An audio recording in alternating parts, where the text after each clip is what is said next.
کہ جی مذاکرات ہو رہی ہے. اگر مذاکرات ہوئی تو وہ ہم آپ کو بتائیں گے, وہ خان صاحب خود بتائیں گے یا میں آپ کو بتاؤں گا. نہیں دیکھیں, ہم کہہ رہے ہیں کمیٹی بنی ہے, مذاکرات ہونے چاہیے نہیں ہونے چاہیے الگ بات ہے. کیا مذاکرات ہو رہی ہے؟ کوئی مذاکرات نہیں ہو رہی.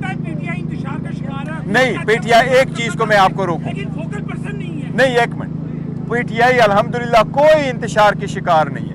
اختلاف رائے ہوتا ہے اور ہونا چاہیے. یہ کنگ پارٹی نہیں ہے, یہاں ڈکٹیٹوریل شپ نہیں ہے. ہم سب کو کہتے ہیں اپنے رائے کا اظہار کرو, لیکن پارٹی جو فیصلہ کرتی ہے سب اس کے ساتھ کھڑے ہوتے ہیں. اور پارٹی کا فیصلے کا مطلب ہے خان صاحب کا فیصلہ. خان صاحب کا فیصلہ کل بھی تھا, آج بھی ہوگا.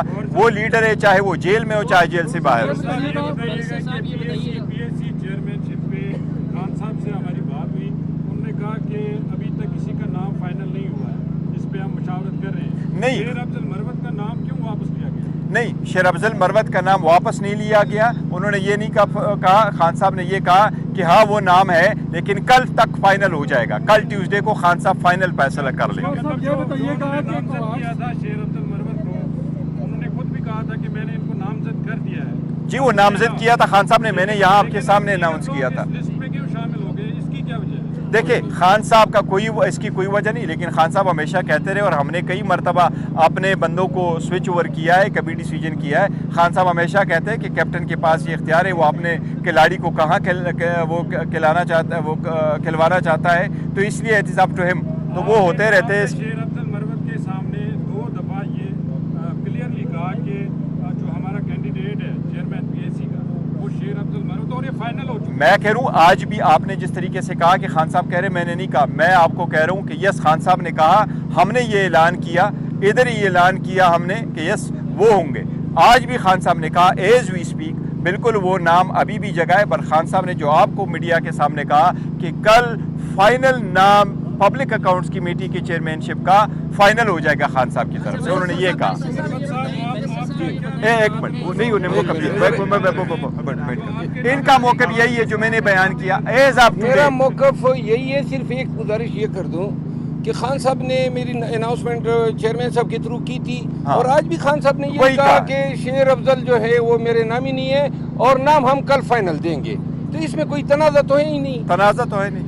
صاحب یہ بتائیے گا کوہاٹ سے ڈاکٹر عرفان اللہ جو تھے وہ جے یو کے ٹکٹ سے, جے یو آئی کے ٹکٹ سے 2013 میں بھی الیکشن جیتے تھے, 18 میں بھی جیتے تھے. اس دفعہ یہ کہا جا رہا ہے کہ آپ نے این آر او لیا ہے, مولانا فضل الرحمان نے اپنا بندہ بٹھایا ہے, سنی اتحاد کونسل کا بندہ جیتا ہے, اور آپ کی سنی اتحاد کونسل کی کے پی کے میں اب نشست ہو گئی ہے.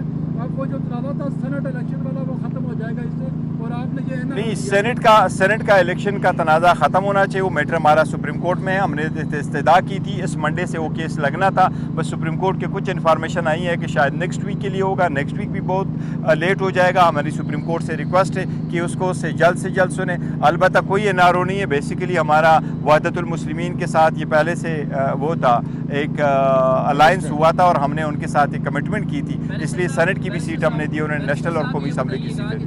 پاکستان تحریک انصاف کو خیر بات کہہ گئے تھے, انہوں نے دوبارہ سے واپسی کے لیے راستے جو رابطے ہیں وہ تیز کر دیے. آپ اپنی پالیسی کے اوپر اسٹینڈ کریں گے یا واپسی کے کوئی دروازے ان کے لیے دوبارہ کھلیں گے؟ اس کے بارے میں ہم نے ایک پالیسی اسٹیٹمنٹ الیکشن سے پہلے بھی دیا تھا, الیکشن کے بعد بھی دیا, اور آج بھی وہی پالیسی اسٹیٹمنٹ ہے. اور وہ یہی ہے کہ جو لوگ پارٹی سے جا چکے ہیں, بہت اچھے دوست ہیں ہمارے, وہ چلے گئے فار واٹ ایور ریزن, کوئی جلدی چلے گئے, کوئی بعد میں چلے گئے, کچھ پہ کم پریشر پڑا, کچھ پہ زیادہ پریشر پڑا, ان کی واپسی کا فیصلہ خان صاحب جیسے چاہیں گے کریں گے. کسی اور کے پاس کوئی اختیار نہیں ہے کہ کون پارٹی میں کب واپس آ جائے. خان صاحب جو پبلک ہے, اس کے ووٹر سپورٹر, پارٹی کا ورکر ہے, ان کے سینٹیمنٹ کو بھی دیکھ رہے ہیں, لیکن یہ سارے فیصلے خان صاحب خود کریں گے اور اکیلے کریں گے. سر مولانا فضل الرحمان کی مدد سے آپ جیتے ہیں, اچھا, کیا کہنا چاہیں گے اس میں؟ نہیں فضل الرحمان صاحب, یہ بتائیے گا کہ ایک طرف آپ کی کمیٹی ہے, مذاکراتی کمیٹی وہ بن چکی ہے, مذاکرات کب شروع ہوتے ہیں, کیسے شروع ہوتے ہیں, یہ بات کی بات ہے. دوسری طرف آپ کے وزیر اعلیٰ کے جس طرح کی اسٹیٹمنٹ دے رہے ہیں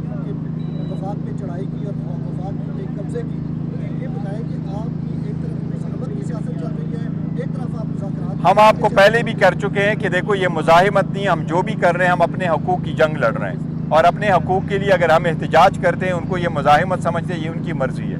دوسری بات ہے کہ وزیر اعلیٰ نے یہ نہیں کہا کہ ہم وفاقی حکومت پہ چڑھائی کریں گے, انہوں نے یہ کہا تھا کہ ہمارے ساتھ اگر زیادتیاں ہوگی